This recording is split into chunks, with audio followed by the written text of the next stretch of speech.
एक तो पूरे देश के अंदर अभी जो मैं पहले भी कह रहा था कि कॉर्पोरेटीकरण की दिशा में चीज़ें जा रही हैं,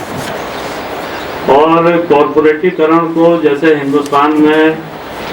लोगों ने कहा कि क्रोनी कैपिटलिज्म, बुद्धिजीवियों ने शब्द दिया। और ये जो ऐतिहासिक किसान आंदोलन हम लोगों ने अभी लड़ा, उसने समझाया कि क्रोनी कैपिटलिज्म का मतलब है अंबानी अडानी के पास सारे संसाधनों का चला जाना। तो यानी सरल तरीके से किसानों ने अपनी भाषा में समझाया कि भाई किस तरीके से पूरे पूंजीपति वर्ग को नहीं, बल्कि पूंजीपति वर्ग के अंदर भी ये सरकार भेदभाव कर रही है। और वहां भी इसने कुछ चंद घराने चुन लिए जिन घरानों के पास देश के सारे संसाधन कौड़ियों के भाव दिए जा रहे हैं, और बाकी पूंजीपति वर्ग को भी उससे वंचित रखा जा रहा है। तो पूंजीपतियों के बीच भी होड़ नहीं, बल्कि सरकार कुछ लोगों के पक्ष में खड़ी है। तो इसको अंग्रेजी में बुद्धिजीवियों ने कहा क्रोनी कैपिटलिज्म, और किसानों ने कहा कि ये अंबानी अडानी को सबको सौंपने का है, और इन 3 कानूनों के जरिए आप हमारे भी जमीनों को और अन्न के भंडारण को उनके हाथ सौंपने जा रहे हैं। हम लोगों ने देखा कि किस तरीके से पूरे देश में जो आदिवासी इलाके हमारे हैं, जो प्राकृतिक संपदा से भरपूर हैं, जहां जमीन के नीचे खनिज हैं, कोयला है, जहां जमीन के ऊपर बेशकीमती जंगल खड़े हैं, और सदियों हजारों वर्षों से आदिवासियों के वो इलाके रहे हैं।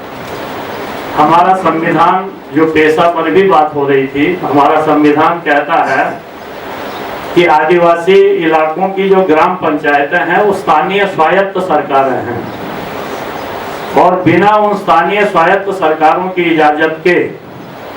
कोई भी राज्य सरकार, कोई भी केंद्र सरकार, कोई भी प्रशासन उनकी जमीनों पर, उनके जंगल पर, उनके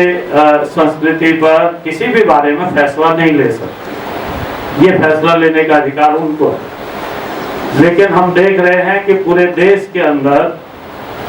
जो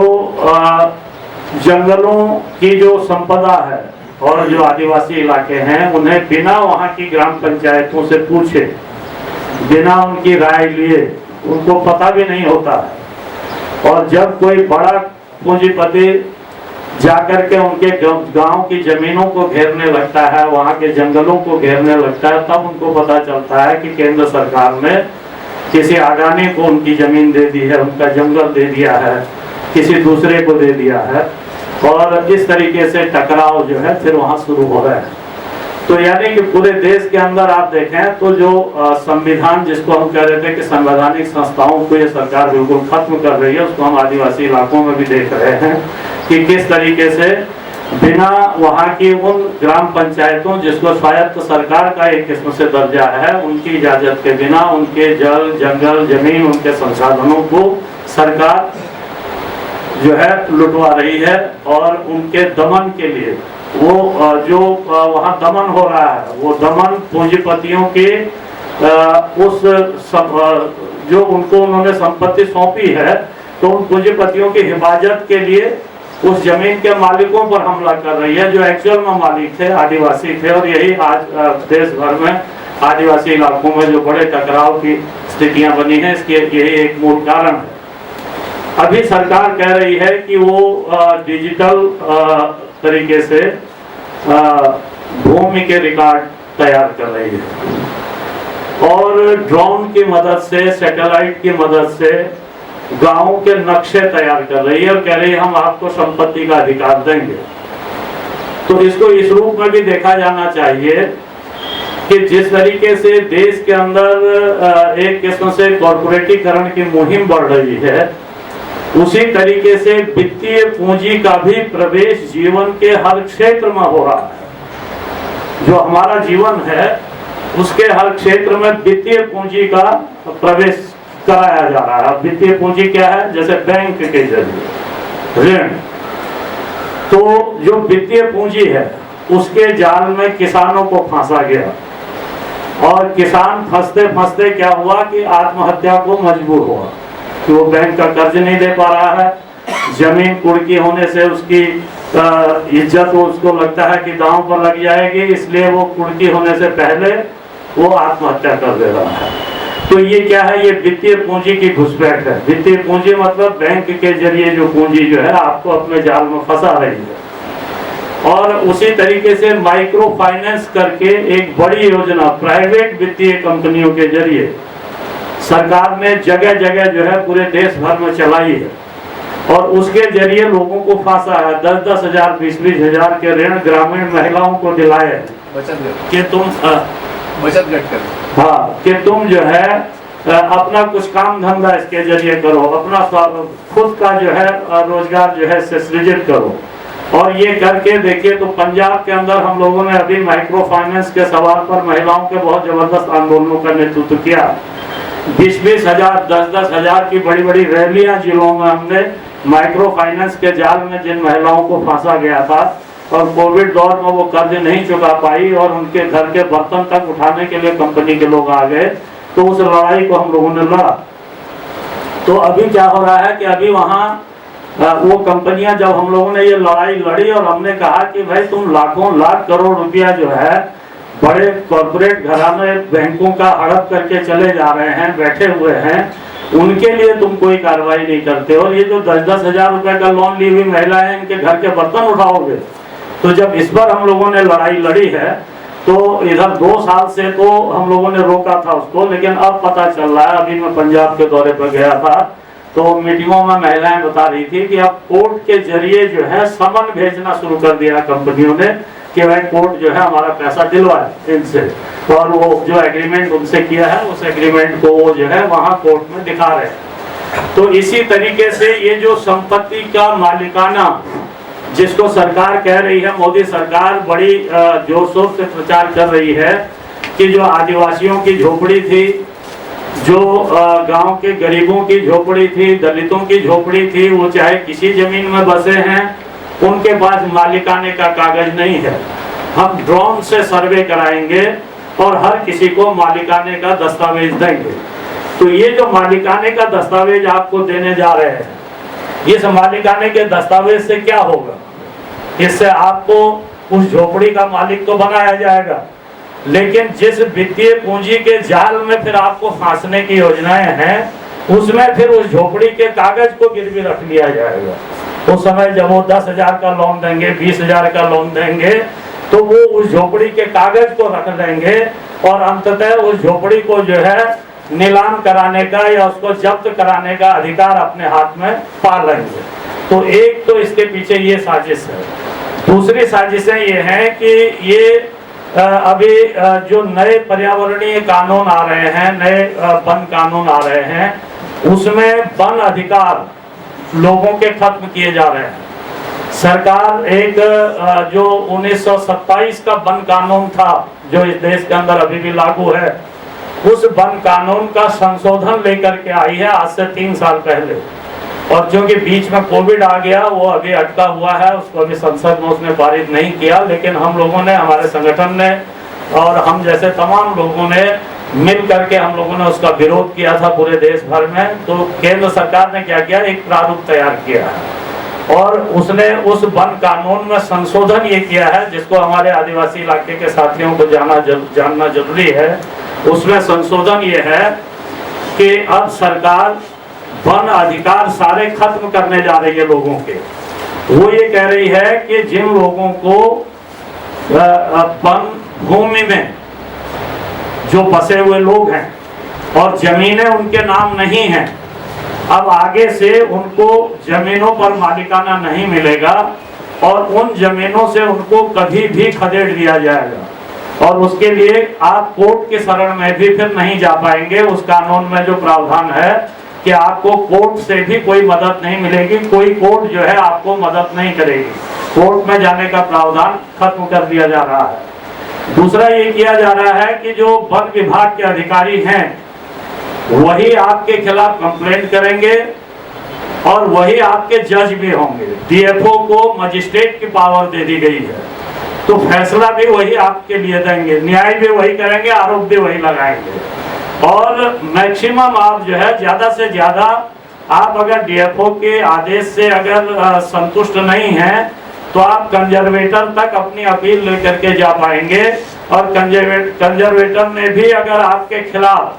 फैसला दे दिया तो फिर आप देश की किसी अदालत में नहीं जाएंगे, यानी कि कंजर्वेटर जो है वो आपके लिए सुप्रीम कोर्ट बना दिया गया है। तो ये उसमें किया गया है।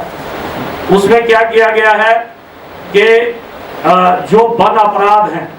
वन अपराधों को बिल्कुल श्रेणीबद्ध किया गया है। और उसमें जैसे एक गट्ठर लकड़ी का जो हम अपने जलावन के लिए लाते हैं जंगल से, तो जो पहले हमको लघु वन उत्पादों को प्राप्त करने का राइट था परंपरागत रूप से जंगलों से, अभी उसको खत्म किया जा रहा है उस संशोधित कानून में। हम जंगल से कोई सूखी घास, सूखी गिरी हुई पत्ती, सूखी हुई गिरी हुई लकड़ी तक उठा करके नहीं ला सकते। हमको ये राइट जो है हमारे खत्म किए जा रहे हैं। हम अपने जानवरों को, बकरी को, भैंस को, गाय को, सुअर को वन भूमि में चराने के लिए नहीं ले जा सकते। ये अधिकार हमारा खत्म किया जा रहा है। और इसको खत्म करने के लिए कुछ प्रावधान उन्होंने उसमें फाइन के किए हैं। पहली बार अगर आप पकड़े जाते हैं तो जैसे पहले एक गट्ठर लकड़ी लाने में आप पकड़े जाते थे तो आपसे 50 रुपया फाइन वन विभाग वाले लेते थे, अब उसको 10,000 रुपया कर दिया गया है। दूसरी बार जब आप पकड़े जाएंगे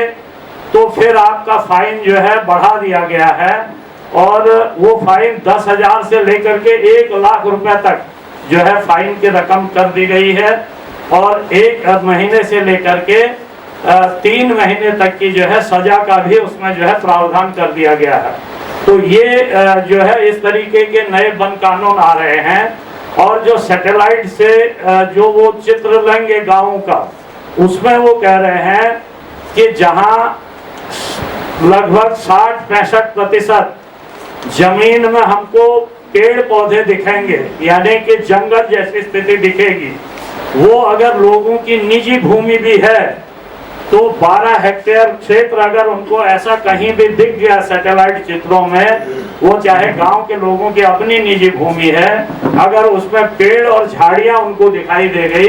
तो वो उसको जो है वन भूमि घोषित कर सकते हैं, वो चाहे किसी की निजी जमीन क्यों ना हो। तो इस तरीके के बड़े खतरनाक प्रावधान आने वाले समय में आने वाले हैं, और उनकी तैयारियां हो रही हैं अंदर से। इसलिए एक बड़ी लड़ाई हमारे सामने, जो वनवासी लोग हैं, जो आदिवासी लोग हैं, उनके सामने न सिर्फ वनाधिकार कानून को लागू करने का सवाल हमारे सामने आज तक बना हुआ था, लेकिन अगर वो वन कानून पास हो जाता है तो 2006 का वनाधिकार कानून के ऊपर वो हावी हो जाएगा, और वनाधिकार कानून का कोई मतलब नहीं रह जाएगा, वो प्रभावहीन हो जाएगा। तो हमारी ये जो लड़ाई है आज कि वनाधिकार कानून को लागू करो, हमको जमीन का मालिकाना हक दो, वो लड़ाई हमारी खत्म हो जाएगी, और हमारे अस्तित्व पर जो है एक बड़ा हमला जो है सरकार करने जा रही है। तो इसको हमको आने वाले समय में मुझे लगता है कि थोड़ा इस पर स्पेशली कोई वर्कशॉप हम लोगों के कार्यकर्ताओं की, जो आदिवासी क्षेत्रों में काम करने वाले हैं, जो वनवासियों के बीच काम करने वाले हैं, ऐसे कार्यकर्ताओं की हमको स्पेशल जो है वर्कशॉप इस सवाल पर चलाने की आने वाले समय में जरूरत है। और इसको लेकर के आम लोगों के बीच भी सरकार की पूरी साजिशों को जो है ले जा करके उसका भंडाफोड़ करने और लोगों को इस सवाल पर गोलबंद करने की जरूरत है। तो इतना मुझे इस एजेंडे पर जो है कहना था, बाकी साथियों ने विस्तार से आप लोगों को बताया। जहां तक चुनाव और किसान आंदोलन के उस पर प्रभाव की बात थी, तो विस्तार से साथियों ने बातें आपके बीच रखी। मैं उस पर थोड़ी सी बातें रखना चाहूँगा, क्योंकि विस्तार से आप लोग सुन चुके हैं। मुख्य बात यह है कि ये जो चुनाव है, इस चुनाव में 5 राज्यों में चुनाव हुए थे, और भारतीय जनता पार्टी पंजाब के अंदर कोई खतरा नहीं थी। पंजाब में जो है वहाँ आंदोलनों ने, किसान आंदोलन ने भारतीय जनता पार्टी को ऐसे ही जो है वहाँ की जमीन से जो है खत्म कर दिया था। लेकिन बाकी जो 4 प्रदेश थे, उनमें उत्तर प्रदेश पर पूरे देश की निगाहें थी, सब लोगों की निगाहें थी। कि भाई उत्तर प्रदेश में क्या होगा, अगर उत्तर प्रदेश में कुछ बदलता है तो शायद जो है कुछ चीज़ें बदलेंगी। तो ये तो एक निगाह चुनावों पर लोगों की थी। लखीमपुर खीरी जो कांड हुआ था, और आप लोगों ने भी पूरा गांव-गांव में, जैसा साथी ने जिक्र भी किया कि भाई यहाँ पूरा कलश यात्रा घुमाई गई महाराष्ट्र में आप लोगों के जरिए, पूरा उस मुद्दे को पूरे देश भर में तमाम किसान संगठनों ने एजेंडा बनाया। लेकिन क्या कारण है कि लखीमपुर खीरी में एक भी सीट कोई विपक्ष नहीं जीत पाया, सारी सीटें भाजपा को चली। तो अगर आप देखेंगे कि भारतीय जनता पार्टी ने बहुत योजनाबद्ध तरीके से लखीमपुर खीरी कांड को अंजाम दिया था। केंद्रीय गृह राज्य मंत्री के जरिए जिस कांड को दिल्ली के बॉर्डर पर वो अंजाम देना चाहती थी, सिख बनाम गैर सिख वाला, कई बार कोशिशें हुई। हरियाणा के लोगों को जो है पंजाब के लोगों से लड़ाने की कोशिशें हुई, जहां हमारे पड़ाव थे उन गांवों को भड़काने की कोशिशें हुई कि भाई इनको यहाँ से खदेड़ो, हमले भी किए गए, लेकिन इस पर सरकार सफल नहीं हुई। तो उसको उसने जो है ले जाकर के यूपी चुनाव से पहले यूपी के अंदर आजमाने की कोशिश की। और लखीमपुर खीरी, पीलीभीत, शाहजहांपुर, वो एक ऐसी बेल्ट है, सीतापुर, जहाँ सिख फार्मर भी ठीक ठाक संख्या में है। और सिख फार्मर वहाँ थोड़ा धनी किसान है, बड़े फार्मर हैं, उनके जो बड़े फार्मर हैं उस इलाके में, उनमें सिखों की संख्या ज़्यादा है। तो एक क्लास कंट्रडिक्शन वहाँ पर, एक वर्ग अंतर विरोध, जो स्थानीय गरीब किसान हैं, स्थानीय खेत मजदूर हैं, उनके और सिख जो फार्मर हैं उनके भी शुरू से रहा है। हम लोगों का काम भी जो गैर सिख स्थानीय मजदूर हैं, गरीब किसान हैं, उनके बीच रहा है, और वो अंतर विरोध जो है उसका टकराव हम लोगों के साथ भी रहा है। लेकिन इस किसान आंदोलन ने उस वर्ग अंतर विरोध को थोड़ा धीमा किया था, और एक जो है कृषि पर आए इस हमले के खिलाफ एक यूनिटी बनाने की कोशिशें की थी। तो वही यूनिटी भाजपा को खतरा लग रही थी, और इसी को वो वहाँ सिख बनाम गैर सिख बनाने की कोशिशों में फिर तराई की तरफ बढ़ गई, और इसलिए योजनाबद्ध तरीके से वहाँ जो है सिख नौजवान सिख लोगों के ऊपर ही जो है गाड़ी चढ़ाई गई। तो लेकिन उसके बाद जो भी मोबिलाइजेशन वहाँ पर हुआ, हम लोग अपने संगठन की ओर से लगातार किसान मोर्चे के लोगों से कहते रहे कि भाई वहाँ पर हमको जो गोलबंदी करनी है इस आंदोलन में, वो गैर सिख लोगों की ज़्यादा करनी है। लेकिन किसान संयुक्त मोर्चे के नेताओं की भी एक गलती ये रही कि वो जो मोबिलाइजेशन उस कांड के खिलाफ वहाँ पर बाद में हुआ, वो एक गुरुद्वारे में हुआ, और प्लस जो है उसमें बड़ी संख्या जो है फिर तराई, हरियाणा, पंजाब के सिखों की हो गई। तो ये सिख बनाम गैर सिख वाला जो है, जो वहाँ फार्मर बनाम गरीब और भूमिहीन किसान वाला अंतर विरोध था, उसको सिख बनाम गैर सिख अंतर विरोध में तब्दील करने में भाजपा कामयाब हो गई, और उसी का नतीजा था कि जो है वो फिर सारी सीटें जो है वो वहाँ पर जो है जीत करके ले गए। इसी तरीके से उत्तर प्रदेश के अंदर अगर आप देखें, कुछ चीज़ें हमको ध्यान देना होगा कि इस पूरे दौर में, जिसको मैं पहले भी कह रहा था कि जो कमज़ोर और दलित जातियां हैं, पिछड़ी जातियां हैं, इनके अंदर भारतीय जनता पार्टी ने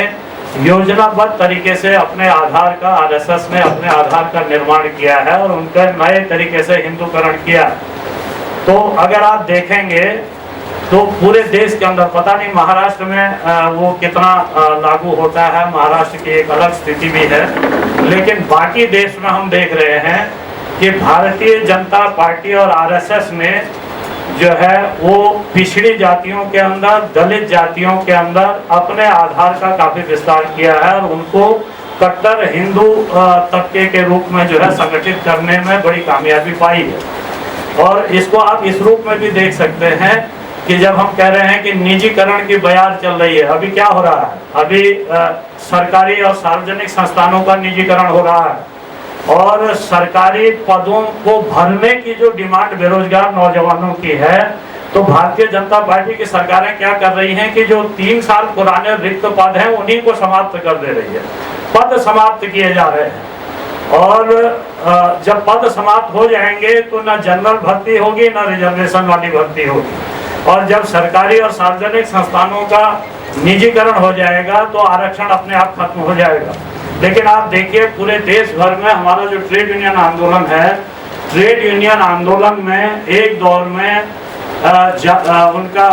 जो अनुसूचित जाति और जनजाति के जो कर्मचारी थे, अधिकारी थे, उनको लगता था कि सामान्य ट्रेड यूनियन है हमारा प्रतिनिधित्व नहीं कर पा रही है सही ढंग से,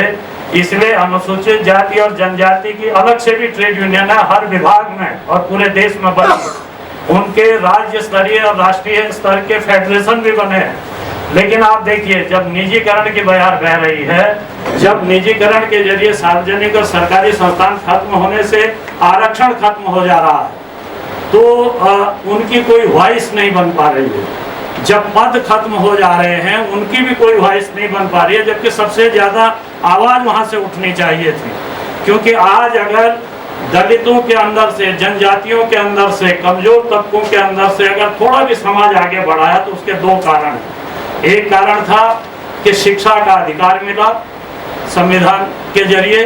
और दूसरा कारण था कि भूमि सुधार कानूनों के जरिए, जमींदारी विनाश कानूनों के जरिए थोड़ा बहुत जमीनें जो है उसका मालिकाना लोगों को थोड़ा बहुत मिला। तो इन दो चीजों के जरिए जो शिक्षा का अधिकार मिला और पढ़ करके जो आरक्षण का फायदा उठा करके एक हिस्सा थोड़ा आगे आया, जब उसको आरक्षण पढ़ाई लिखाई के बाद आरक्षण मिला,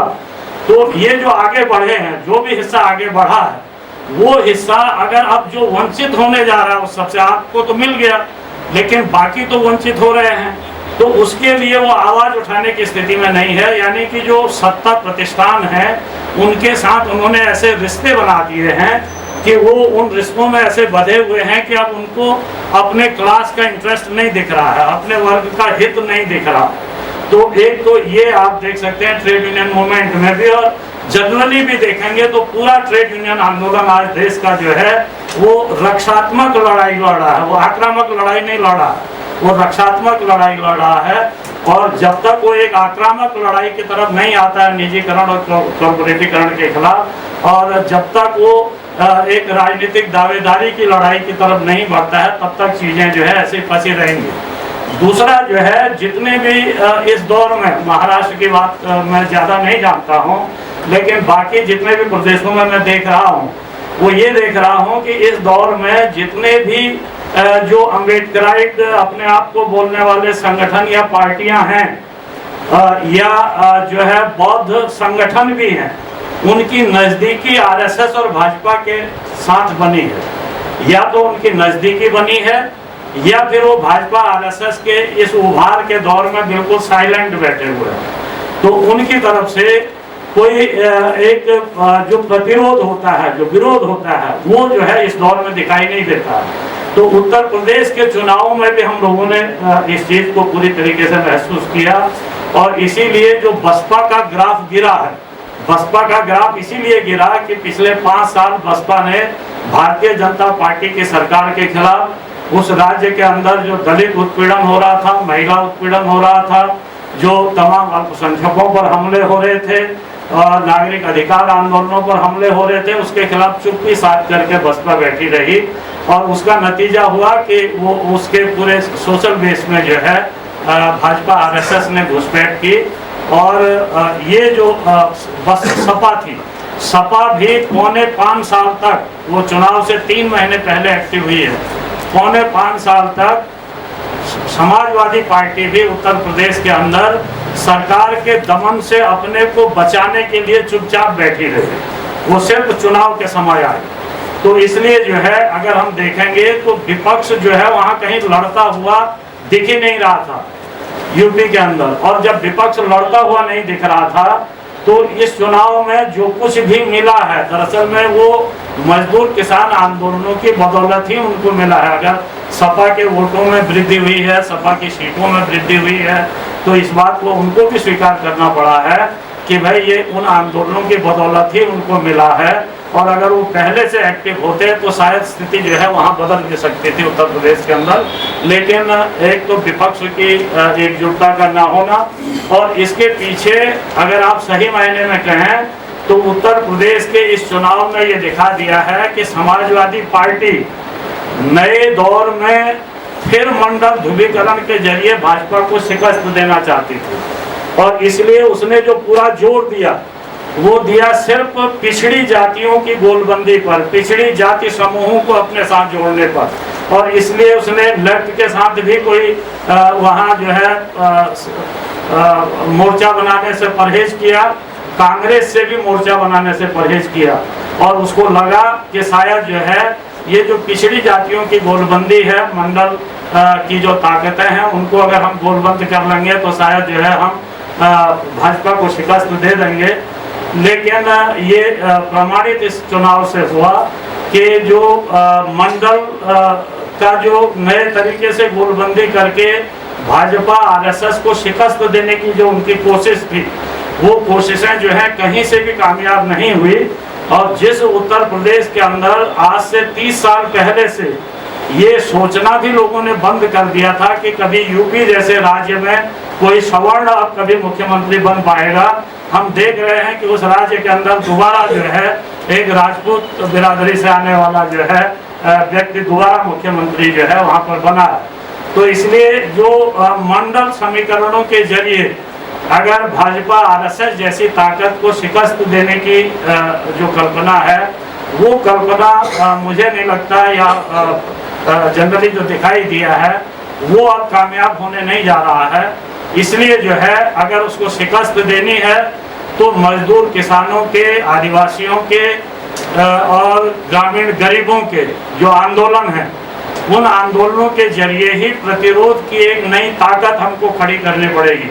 और उस प्रतिरोध की ताकत के बल पर ही हम जो है आरएसएस भाजपा जैसी फासिस्ट ताकत को शिकस्त दे पाएंगे। इसके अलावा उसको शिकस्त देने का कोई रास्ता नहीं बचा है, और इसलिए इसी दिशा में जो है हम तमाम लोगों को लगना है। और मुझे लगता है कि आने वाला जो एजेंडा है, उस एजेंडे में हम लोगों को जरूर इस बात पर चर्चा करनी चाहिए कि आने वाले समय में किसान आंदोलन भी अब एक नए चरण में प्रवेश करेगा। अब उस तरीके से किसान आंदोलन उन मुद्दों पर फिर नहीं होने जा रहा है जिस पर पिछली बार हुआ था। अब जो किसान आंदोलन होना है वो 2 सवालों पर अब हमको उसको सेंटर करने की कोशिश करनी है। एक है एमएसपी गारंटी का कानून, और दूसरा है आदिवासी वनवासियों के संवैधानिक अधिकारों की रक्षा। ये 2 सवालों पर अब हम लोगों को देश में मोर्चा खोलना पड़ेगा, और उस मोर्चे के लिए बिहार और महाराष्ट्र को अगुवाई के लिए तैयार होना होगा। बिहार में हमारी ताकत है, महाराष्ट्र में पिछले दौर में हम तीनों संगठनों ने मिल करके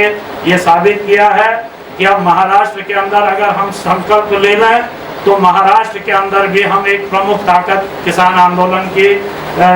आदिवासी आंदोलन की बन सकते हैं। ये संभावना हमारे सामने मौजूद है। सीपीएम के नेतृत्व में, जो उनकी किसान सभा के नेतृत्व में यहाँ मूवमेंट चलते थे, उनकी दिशा फांसीवाद से टकराने की नहीं है, और जब फांसीवाद से टकराने की उनकी दिशा नहीं है तो उनके सामने अब विस्तार के दरवाजे भी सीमित होते जा रहे हैं। और इसलिए आप देखें तो हिंदी बेल्ट में अब हम जैसी रिवोल्यूशनरी जो कम्युनिस्ट ताकतें हैं वो आगे बढ़ रही हैं, और वो लोग जो हैं धीरे धीरे जो है सिकुड़ते जा रहे हैं। वो अब केरल तक सिमट करके रह गए हैं। तो इसलिए अब हम लोगों को इन 2 राज्यों को मुझे लगता है संघर्ष के मोर्चों के रूप में हमको डेवलप करने की दिशा में बढ़ना है। आने वाले समय में ऑल इंडिया किसान महासभा की नेशनल एग्जीक्यूटिव की मीटिंग मई लास्ट में होने जा रही है, उसमें हम लोग लेंगे इस बात को लेकर के और भी फैसला। तो मुझे लगता है कि महाराष्ट्र और बिहार को और साथ में झारखंड को हम लोग जोड़ सकते हैं। इन 3 राज्यों को हम लोगों को किसान आंदोलन के, जैसे पिछला जो आंदोलन था उसके सेंटर में पंजाब था, अगला जो आंदोलन होगा उसके सेंटर में बिहार और महाराष्ट्र को होना होगा, और उसका नेतृत्व हम लोगों के हाथ में होना चाहिए। हम तीनों संगठनों की यूनिटी और हम लोगों की आपसी एक समझदारी एक ऐसी बने जो आने वाले समय के किसान आंदोलन को फिर लीड करे और उसको एक वर्गीय तेवर के साथ आगे बढ़ाए। तो ये मुझे लगता है कि हमको अगली चर्चा में जरूर इस पर बात करनी चाहिए। आप सबका धन्यवाद।